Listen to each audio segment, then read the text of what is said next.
Hello, friends, and welcome to Worldbuild with Us, the podcast where we create fantastical worlds with help from you, our listeners. My name is Rob Hilfrey. I'm here with my co-host, Daniel Quinn and Courtney Staples. On today's episode, we have a longtime listener who we finally get around to doing one of their prompts for. That's right, we are doing a Diploraptor, and he's submitted several prompts to us thus far. So I'm going to read two of them out loud, and we're going to go ahead and go from there. The first prompt is: refugees are escaping a collapsing empire, and they're entering a new region, sparking conflict between two previously established sides within that region. The second prompt is: the empire is collapsing into disparate territories while a new type of magic is spreading like wildfire. And the reason that I am reading two prompts out, you're like, wait a minute, this isn't normal. And you're right. It's because we've decided to combine two of those prompts into one mega prompt, which we're going to be going and doing now. But before we get into today's episode, remember that if you want us to build your world, you can always go to our website, worldbuildwithus.com, and submit a prompt by clicking on the radial button. If you want to email us the old-fashioned way, our email is worldbuildwithus@gmail.com. Of course, you can always follow us on Twitter over @Let'sWorldBuild. And if you want to join our Discord community, we've got a Discord link in the description of this very show. And then, if you're feeling particularly generous, you can always give us money over on Patreon, with a link for that also in the description. Click on the link, give us money or not. Either way, we're still going to build a world together. On to this episode. So we've got a double prompt episode. Who wants to start us off with a tenet and get us focused in? I can kick us off. So with combining these prompts and kind of treating the refugees as fleeing from this empire that has this new type of magic that's spreading.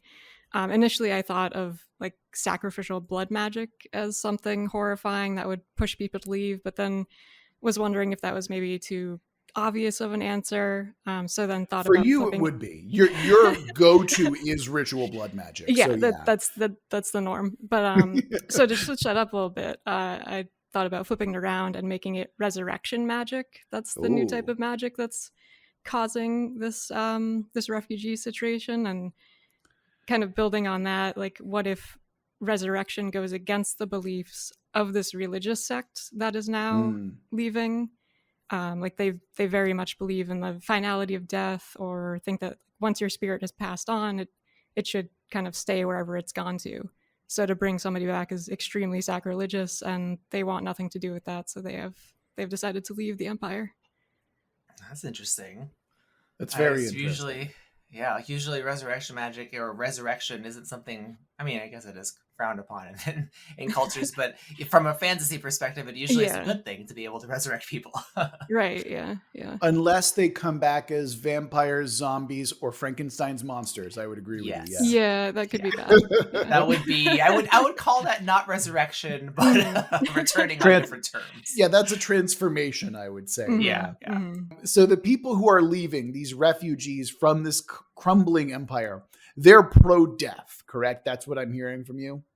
Essentially, yeah. Or they think it's like the natural way of things, and to change that is bad and shouldn't be done. Interesting. So these refugees are leaving because they're like, whoa, way too much life happening over in the crumbling empire. Time to leave and come into this new... Okay, that's interesting. I can dig that. So I've kind of got one that may or may not apply, and I want to get one of my tenets out early, because the tenet that I came up with was: the refugees are responsible for awakening magic in people, items, and places, though they themselves are immune.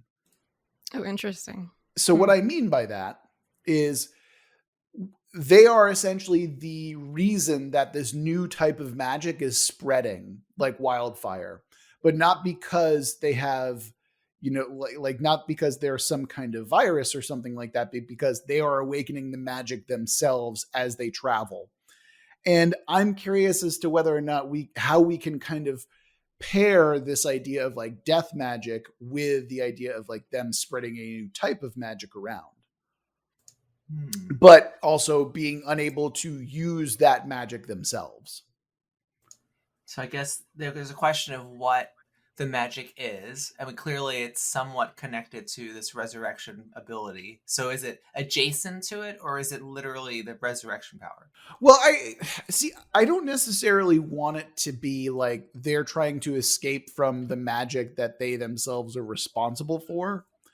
For some reason, I don't think that's necessarily what we want to go at. Plus, the way that I said it is that the magic is awakening from their presence, and it can be within not just people, but things and places as well. So I thought that gave us some leeway with in terms of like how magic would function and what type of magic it was even. Is it a magic that's the opposite of the Empire's magic? Like a death magic? See, that's what I was joking about before with Courtney. It was like, we have death cultists. Got it. Okay. Yeah. But how do you awaken something by bringing death in some way? Like, that's kind of what I'm I have a feeling that the Empire in harnessing this resurrection magic has activated something else that is in turn related to this death cult's power that's now spreading. Interesting. Okay. So we can kind of relate the two together, right? So maybe the old Empire is tapping into these people and using it as an engine to resurrect people. Oh, so they have a power over death. Yeah. Oh, just maybe that it's like these people are the death cultists are communicating with like the god of the dead or something like that, and the Empire is using that channel to kind of venture into the afterworld and pluck spirits back. That's cool. Interesting. Okay. That actually goes with another tenet of mine, but I'm going to shut up and let Daniel, because Daniel, you've got to come in and toss in one of your tenets. I want to hear what it is. I guess I'll pick the weird one because I don't know how it'll fit and we'll have to deal with it. As reliable as Courtney is with bringing blood magic, I feel like Daniel is just as reliable in adding some kind of weird fucked up rule. So Daniel, go ahead and hit us with your just roll your 1d6 and tell me what random chaos prompt or tenet you've given us this time. I had two, so I always have three in case like one of them gets fucked up, and the other two seem to fit nicely with these, and I'm like, no, let's use the weird one. So the weird one, I thought the refugees have the ability to blend in supernaturally, whether by changing their appearance or by doppelganging others. Interesting. Okay. And I find this to be rather strange. I don't necessarily want the refugees themselves to be fucking sinister. But I do appreciate. Okay, sure. I mean, we do have death cultists, so that's fine. Maybe from a certain perspective, they are sinister. Yeah, well, yeah. Again, the quote that we will never not use is from where I'm standing. The Jedi are evil, of course. Anyway, so you've got a group of. They just blend in really well. Is that it? No, supernaturally. So like maybe this is just throwing it out there. Like maybe the spirit world allows them to take on different faces. Maybe they can, like I said, doppelgang. Maybe they can like replicate others to hide in them. Maybe they literally doppelgang people. I don't know. I don't care. But I'm interested in the idea of them doubling or duplicating others. Understood. Yeah, and that throws an interesting factor into them being refugees. Like, are they actively trying to assimilate into whatever cultures they've traveled into to sort of naturally embed themselves in there and not have to deal with being like the weird foreigners? Yeah, I feel like we could play with themes of the fears we have about refugees, and how they relate to us. Yes, definitely. Yeah, that's kind of what I was hoping as well. Yeah. So I suppose we have to get into the idea of like, well, what makes them different? Because you're suggesting that they look different with the idea that, they have this ability to doppelgang, right? To transform. Mm-hmm. So the implication there, as we always need to point out, is that they do inherently look different or are different in some way that is noticeable, right? Mm-hmm. Right. So shall we unpack that, and shall we get into fantasy races, or do we want to get into these are human cultures and they just look different in that way? I don't know. I like human cultures for this because I feel like we can do some weird stuff. It seems like the fantasy races would be the easy way out. I agree. I think doing the hard part might be where it's most interesting. Though I do have to say the first like fantasy race that came to mind was lizard people. So now we've got lizard people infiltrating by. Oh my god. Okay, so we've got a culture of all humans within this kind of empire, right? Mm-hmm. And we've got a refugee group that are able to transform themselves in some way. They've also got the ability to awaken magical energies and people, places, and things around them, but are unable to use them for themselves. I'm thinking that we can kind of make them, maybe the reason that they don't like resurrection magic is because the source of their magic is by using the spirits of the dead. And so the resurrection that the Empire is committing is weakening their source of magic in some way.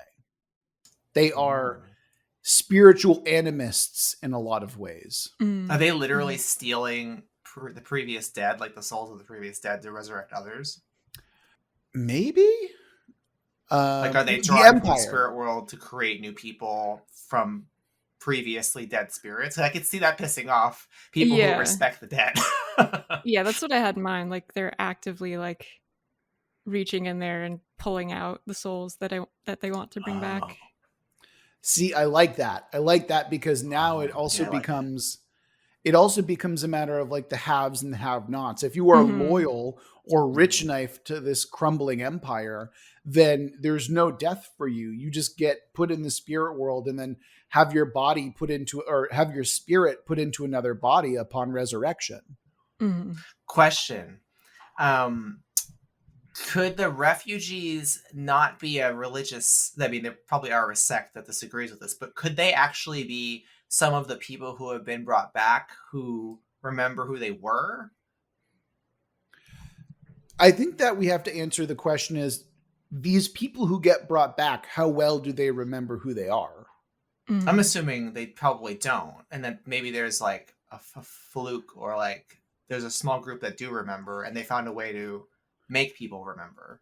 I was under the opposite assumption that anyone who gets brought back remembers everything from their life. Oh, because it's resurrection. We're not like creating new people. Right. Exactly. What if we throw in reincarnation? What if we throw in a reincarnation factor into it? So in like the natural scheme of things, souls would reincarnate, but they wouldn't have those past memories. But what this new resurrection magic does is by yanking them so suddenly out of the spirit realm, they end up with not only their most recent lives' memories, but also past ones. Well, that's kind of what I'm getting at. Like, what if you're pulling from the spirit realm? You're not grabbing you're bringing a person back to life, but the way you're drawing the power is by using other people's souls that are in the spirit realm that did pass on. So, like, if I'm bringing back Jane, to do that, I need to like suck the souls of like Bob, George, and Sam, and that will bring back Jane. But now those people are glommed onto Jane too, secretly. Yeah, I like that. I like that version. Interesting. Well, I think now is a good point where we can transition into my second tenet. And I do want to jump ahead here because I think that it might kind of clarify things a little bit.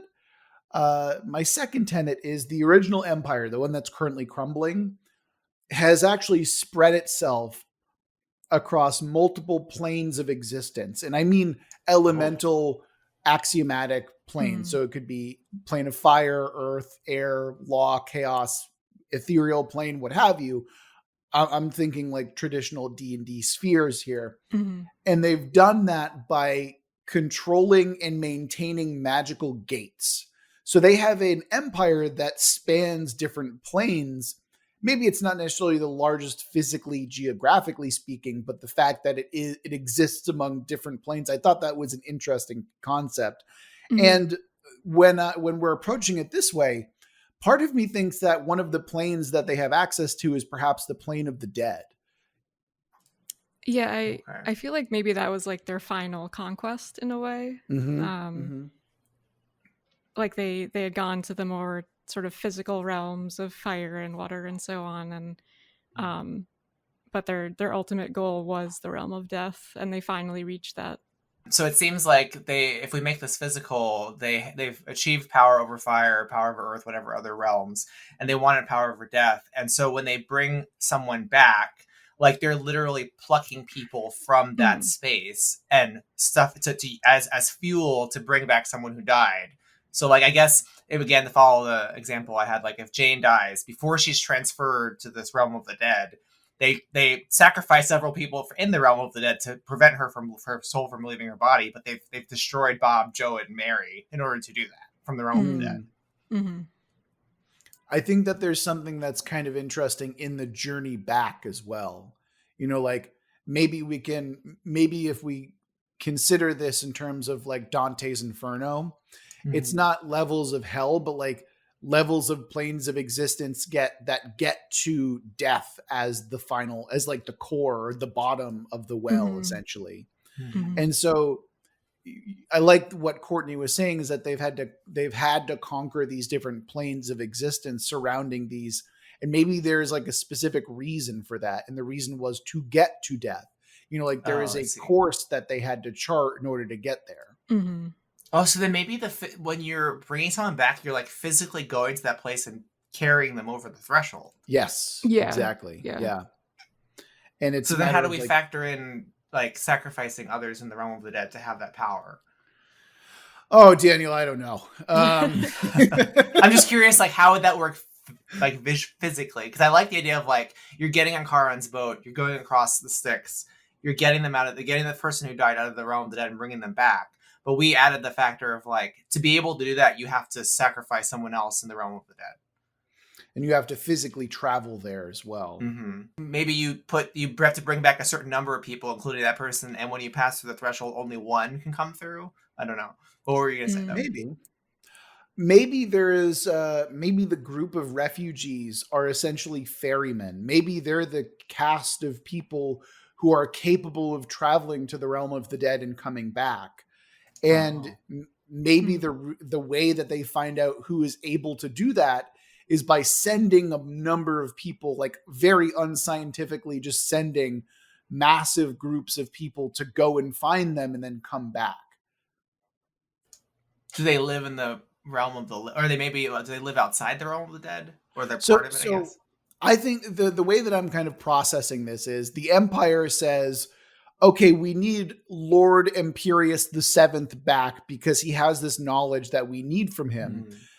But we don't know who is able to travel back and forth between them. So we're going to send this group of 50 to 100 people to the land of the dead, and then they don't come back because they're incapable of doing so. And so those who are capable of traveling back and forth are the ferrymen. They are the people who are capable of traveling between the worlds. And the Empire figures this out purely by a numbers game. They've got hundreds of people. Maybe one will come back, you know. So that's the power. That's the power, right? Interesting. Yeah. And then so it's when you say they're sacrificing other people, they're sacrificing them by just sending them there without a rope. There's no way to come back from it. And there's no way that they can learn unless they get these people already. And so maybe the refugees are the people who are able to come back. And they're like, we've seen this. We understand the process and we refuse to take part in it. And because they've why traveled do they have that through, power? I was actually just about to get to that, Daniel. Oh, okay. And because... Right. So we've already discussed that you have to get to the land of the dead by traveling through all of these different gates.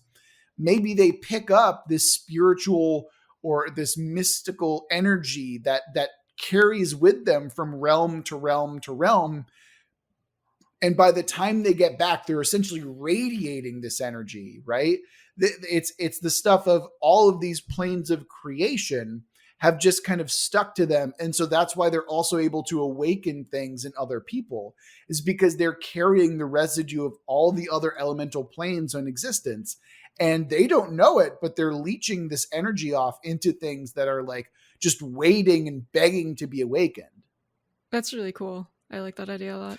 I don't know if I understand that. So the Empire exists above these realms, right? All of the ones they've unlocked. All right. So imagine that the way that I'm looking at it, right, is imagine Dante's Inferno, right, where you have the 9 levels of hell, and at the very top there is the Earth realm, right? There is the material plane, and then each realm you go in a little bit further. And the second you're in like the ethereal plane, which is limbo. And then the third plane is like the plane of fire, or the plane of ice, or the plane of water. And you go deeper and deeper and deeper until you get to the very bottom of this elemental well, which is the land of the dead. So by people traveling from gate to gate to gate to gate, they're picking up magical residue as they travel from each place. Because it's not like they can go from level 1 material plane to level 9 land of the dead. They have to make the pilgrimage, the journey through all of these different planes of existence. And so maybe what the Empire does is they're like, it's a numbers game. We're going to send X amount of people down to figure out who can travel to and who can travel back and forth between these realms of existence. And so there's an infinitesimally small amount of people who can make the journey all the way down and all the way back from the material plane to the dead and back. And what they do by traveling through all of these planes is they gather an immense amount of residual energy, magical energy, just by traveling the planes themselves. It's almost like they're gathering a contaminant on their body as they walk through, and eventually it would spread elsewhere. Why do certain people, you send 15 people through, they all gather this residue as they pass through all the gates and come back. Why do, like, out of the 15, 2 survive or come back? Is it just incidental? Yeah. We can literally say that they're just marked with a certain thing. There can be no real rhyme or reason. We can, as Clark would put this, we can make it kind of a soft magic system in that regard, where we don't really know the reason why they can come through.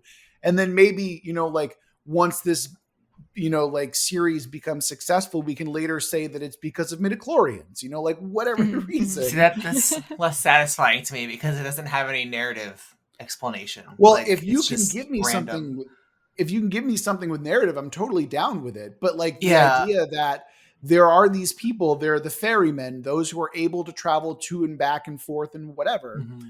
That's really, I like the ferrymen and I love the gates and the passageway. I'm just trying to think what's a satisfying narrative reason that certain people survive the journey back. Like if this were a more scientific, I say sci-fi, I would lean towards, sure, incidental makes sense because we're dealing with like science in a sense, and that's kind of random. But in a fantasy world, I'm expecting some kind of magical explanation, that thematically ties it up. I mean, as sort of a scientific explanation, I was picturing it as just some sort of genetic mutation that makes them immune to things that would otherwise kill most people. But in this particular world, maybe they're seen as being touched by a god. That's like maybe kind of the god of death has sort of favored them. Yeah. Maybe it has something to do with their ability to transform and doppelgang into other people. Because as Daniel was saying, one of the things that these refugees has is the ability to change. And maybe that's what allows them to travel so easily from place to place, from realm to realm. So really, they're just a different race of people than the Empire.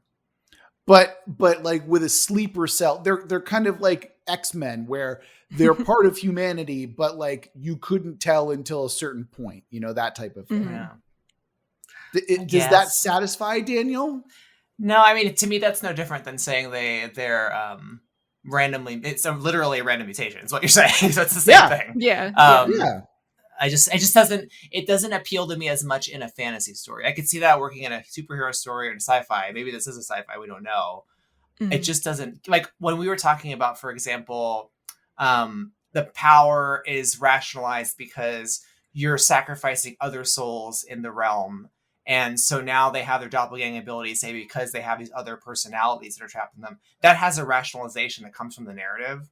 Whereas this is random. Like, it's kind of like Harry Potter. Like, he is that way because he's the chosen one. So I suppose the question becomes, like, what outside of random blood mutation, what are the other aspects? What are the possibilities that we could explore here? Oh, no, yeah, yeah, that's what I mean. Like, I wonder, can we spitball a few other options besides random mutation? Because that's the first obvious one, I think. Because then they're kind of like the Dune people. Like, they're genetically different. You know, they have this, so that makes sense that that's a random mutation, or it's predetermined. But what are some other options that deal with like souls in the spirit world and all of that? That's what I'm trying to think about. Well, what are the options? I mean, the options, the way that I see it, right, is that you are able to travel through these gates for one, you've got a genetic variation. Rather, let's figure out this way. It's not that you can't travel through. Like, anyone can travel all the way through. It's traveling back that's the issue. Right. So from the what realm is of the it? dead. Yeah, right. So what makes it harder to travel back than it is to travel forward? And maybe you have to die to pass through the realm of the dead. Interesting. And Yeah, so how is that? Yeah. Okay. And so how does that work exactly? So you get all the way down to the bottom where you're at the gate of the dead, and then you just die, or they kill you and then toss your body in. Like, how does that work exactly? Oh, I'm thinking like, okay, maybe each of the gates you have to give something up. Like, you pass through fire, you have to give up your passion. You pass through, I don't know, some other realm, and you give up some other metaphysical thing about you. And when you get to the final gate, you give up your body, right? And that's your death. So then there's the question, like, you're asking, okay, well, then how do I get back? And then you're a ferryman. They're the ones who are able to get back. So I'm thinking... You see why random mutation sounds so much better, Daniel? I know, but it's too easy. That's the problem. The sacrifice thing... Oh, go ahead. No, go ahead, Courtney. Just the sacrifice thing makes me think of this Sumerian tale, Inanna's descent, or Ishtar's descent into the underworld, where the goddess descends into Urkala, which is the kind of realm of the dead or the underworld in that mythology, and she has to pass through, I think it's like 7 gates, and at each one she has to like take off an item of clothing or something that she has on. I like so that. by the end she's nude, and I think that, I'm trying to remember, I think it makes her like powerless in a way, and her sister Ereshkigal, who's the queen of the underworld, ends up like killing her at that point because she can do that now. But just made me think of the crossing through the different realms and like sacrificing something of yourself at each one. Okay. It's like the opposite of what Rob's saying. Like, you're discarding something rather than accumulating magic, right? Well, maybe it's a give and take process where you shed something, but then as a return, you receive something else, even though you're not necessarily aware of it. Maybe you become more pure the more you shed off your material self. See, now I think that with this concept, right, we can now take the idea that we have and directly apply it to the religious aspect that Courtney was talking about before, right? Where maybe at the top level, these people, these agents of the empire, they start out as zealous, like we are diehard for the empire. We're loyalists, like they're nationalists to the extreme. And as they literally plumb as they continue their spiritual journey, that they become more holy, more religious. They figure out the ways to get to and from each gate. And it's like a spiritual thing. And so by the time they are able to travel to and from the realm of the dead, their entire perspective is changed. So there you go. So you can't have someone who's a vicious nationalist who has the ability to travel freely. It's like you have to undergo this spiritual journey with a respect and earnest admiration for the land of the dead in order to travel to and from. So they're not, so going back to the point, I think this resolves it. So instead of selecting 15 people at random and then some of them survive, it's certain people who have the greatest faith in this process who go through this process, become more pure, go to the realm of the dead, give up their body, then return and all of that. And they actually are different now. And that's why they're ferrymen. So it's not like a genetic aberration. It's actually a matter of you're conforming yourself to this belief system to be able to go through all these gates. Right. And I think that the Empire starts out not understanding this process. And then by the time they do, and by the time they're able to start using this resurrection magic, that's when you see, and maybe this is why the Empire starts to crumble, is because they've spent all of this time and energy and resources and figuring out this resurrection magic, only to have the people who are capable of doing it walk away from the Empire because they recognize that it's such a perversion of the process that they've spent decades understanding and learning and whatnot. Yeah, because you have these people who go through a Buddhist process and then come back with the people they want to have resurrected, and they realize, I brought this guy back for the material concerns of the Empire. I went through all the suffering to get to the realm of the dead, giving up my body. I came all the way back your general or whatever. Your concerns don't matter anymore to me. And so the ferrymen eventually get fed up and they exit us from the Empire. Yeah, I think there's probably a small, like a quiet core of ferrymen who leave and they become the refugees, right? Yeah, that makes sense. But and so it is interesting because the refugees that we're talking about here, you assume them to be many, many people, right? But is that necessarily the case, or is it just a bunch of people led by these folks led by these like ferrymen who are I like that. It's now a religious pilgrimage. So it's like you start with the ferrymen and then they gain this following and they're like, follow us. We don't know where we're going, but we're leaving. And so their followers, as their followers continue to walk with the ferrymen, that's when you notice this magic start to spread like wildfire amongst the followers. It's because they're absorbing the energies that the ferrymen have leached off, or bled off. And you have more flexibility too now because they travel through all these planes, so they have more powers beyond just death magic, right? The ferrymen. Well, they picked up stuff as they traveled through. Not according to my tenet. The tenet is they can't utilize any of the magic. They're only able to awaken it. Well, they're not able to utilize any of it. They're just able to awaken it in others, which I think maybe in their followers, their refugee followers. Yeah, exactly. That's exactly what I'm saying. Yeah. And so what I think is interesting from a religious aspect and a spiritual and a power aspect is that they can't directly utilize the powers that they have gained. They can only use it to awaken and help others. I think that from a religious leader is a really interesting point of view. So then how do we deal with the doppelganging? Changing their appearance. I don't fucking know. Maybe they just found out that when they got to the land of the dead that they can, like, their form is immutable, or their form is mutable, and they're like, whatever, I can just change shape because I had to give up my body, and so I'm just a walking spirit now. There we go. So the ferrymen, because they've given up their body, can assume the appearance of anyone who's died. That's the only power they have. And we've still got 2 tenets left, Daniel. There we go. There we go. Okay, now it's all wrapped up in a neat bow. I'm satisfied. Now it's all good. I'm physically sweating. It's like 50 degrees and I'm sweating. We did it. I think we tied it all up nice and neatly. It's nice.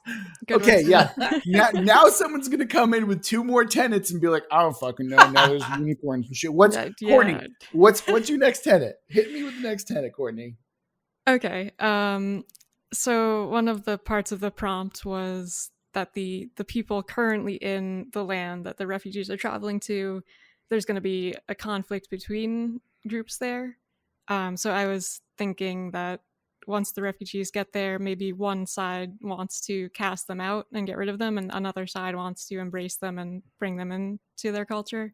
And then that would kind of create whether it's within one civilization overall that conflict is happening, or if it's sort of different city-states or countries that are having this disagreement.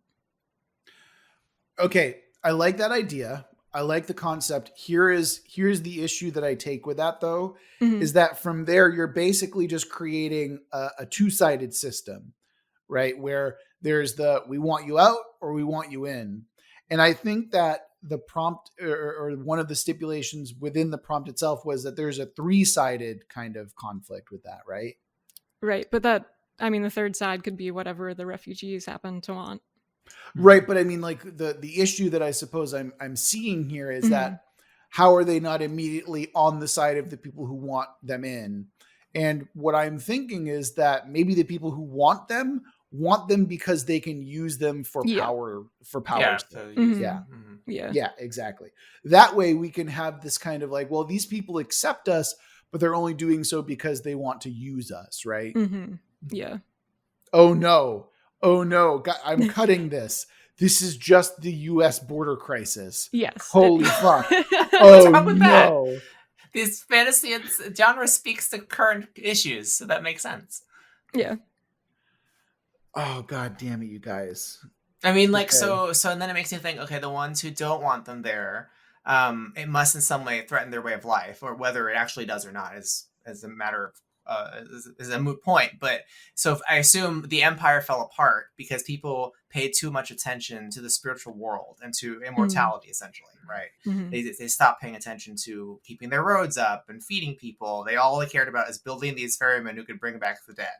So maybe, you know, this other culture that they're descending to has heard the preaching of the ferrymen, and they're like, we don't want that. We don't want to fall apart like the empire did. Get your people out of here. So that's the kind of opinion they might have.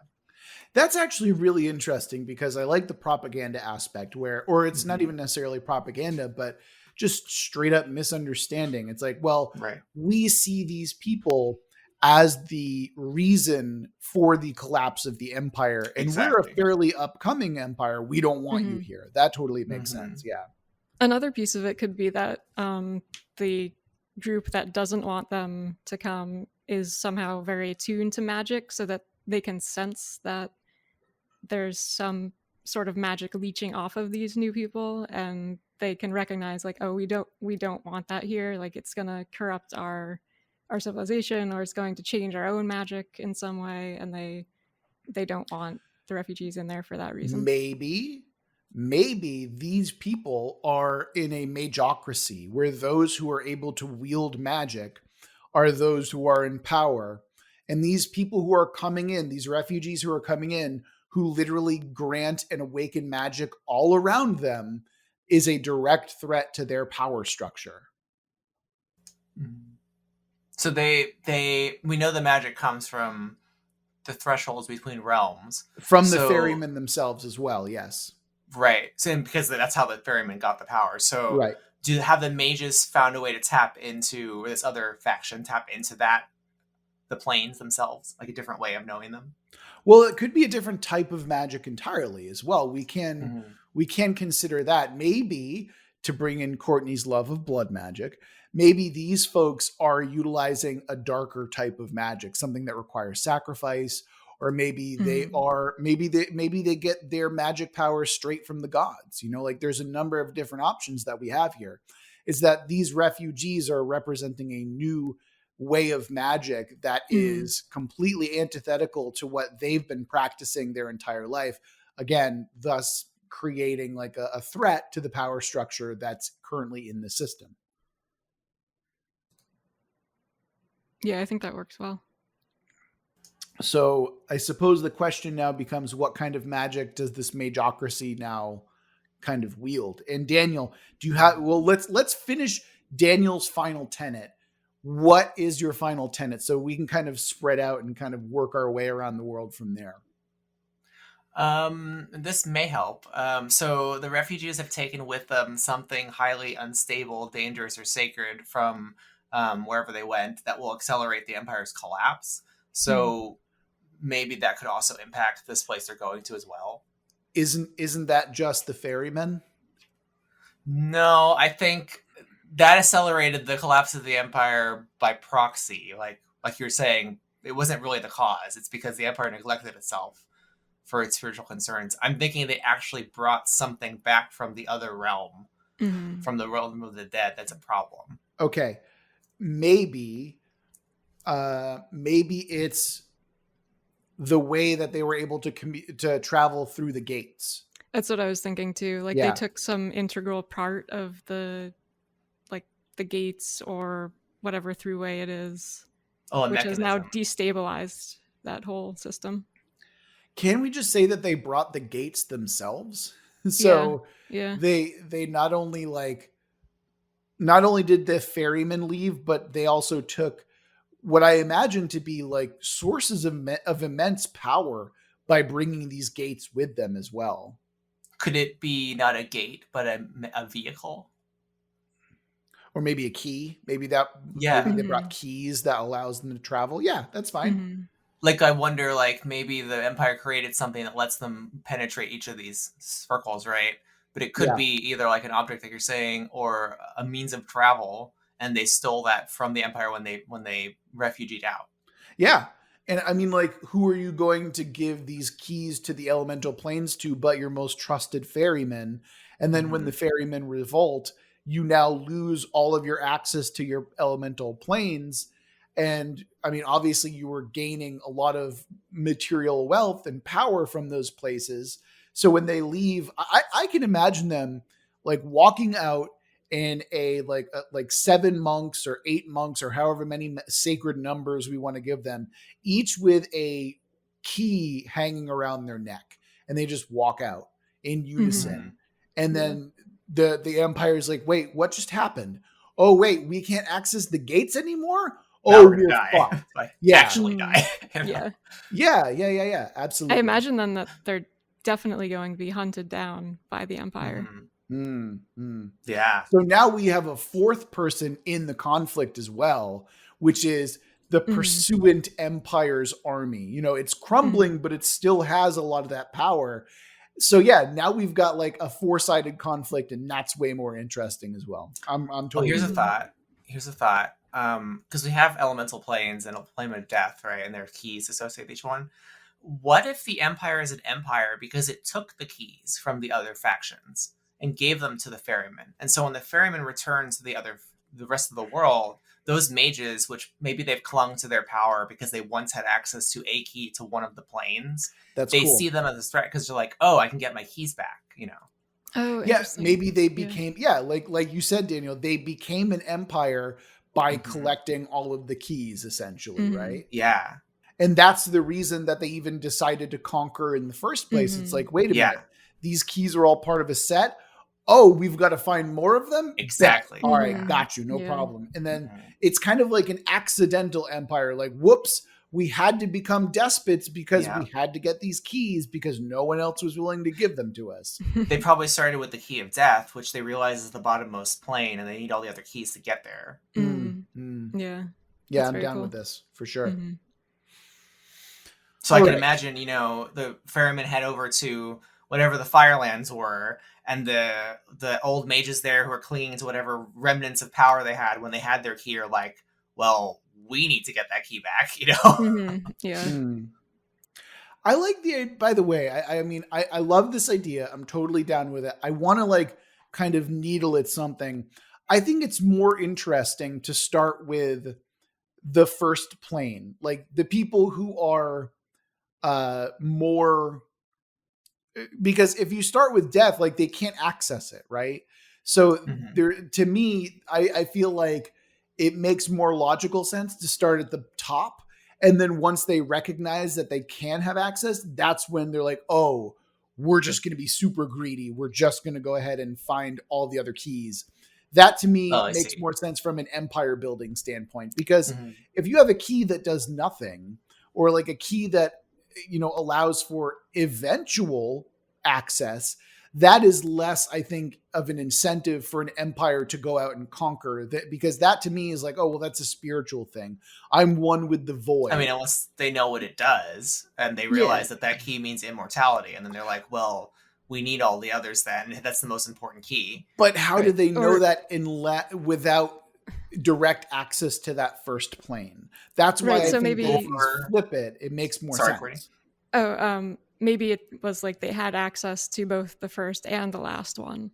Oh. So they knew that there was something missing in between.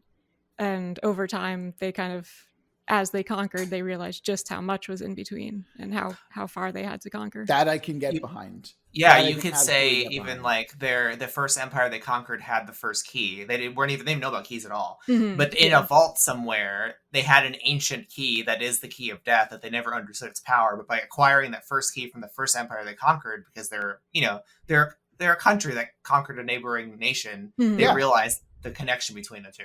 Mm-hmm. Yes. And it's the dawn of realization that, these are keys. And maybe it's the fact that they don't look like keys initially. Maybe they're just items of power until it's like they're brought together or something like that. And then that starts to happen. Yeah, absolutely. Cool. Okay. Look at how much history and world building you just did. That was now it makes sense. It magically makes sense. Okay, and not only that, but this is my first time world building since my vacation. We're shaking off the rust. Honestly, this is pretty in depth, and I'm super down with it. So I'm totally here for it. Okay, yeah, I'm a big fan of this. Yes, so I can see this being a game to play in because now you've even got a magic system built into it that has some diversity. Mm-hmm. Yeah, but now of course we have to figure out what the rest of the planes are, right? Because it's not, like I said, it's not just elemental where it's, you've got, and not only that, right? Like we tend to approach this as there's the 4 elements, which is a fairly westernized view of things, but you can also look at things like there's the Chinese elements, which also include wood and metal and stuff like that. So the idea that we can incorporate any number of different material planes, that to me is really interesting, which is why do that for our faction thing.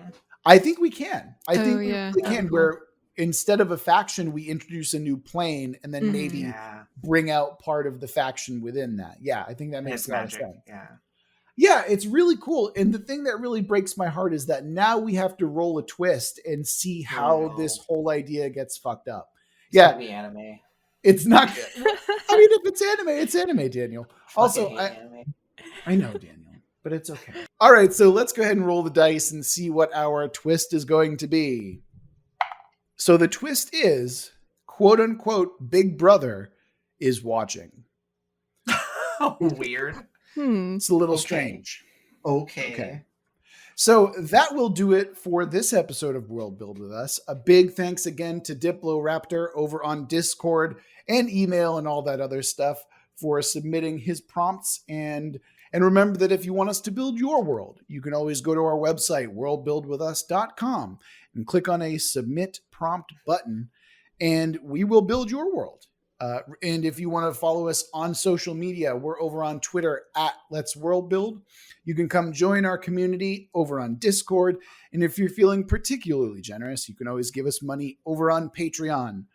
That will do it for this episode of World Build with Us. Remember that we love you very much. It's so good to be back, and we will get through this together until next week.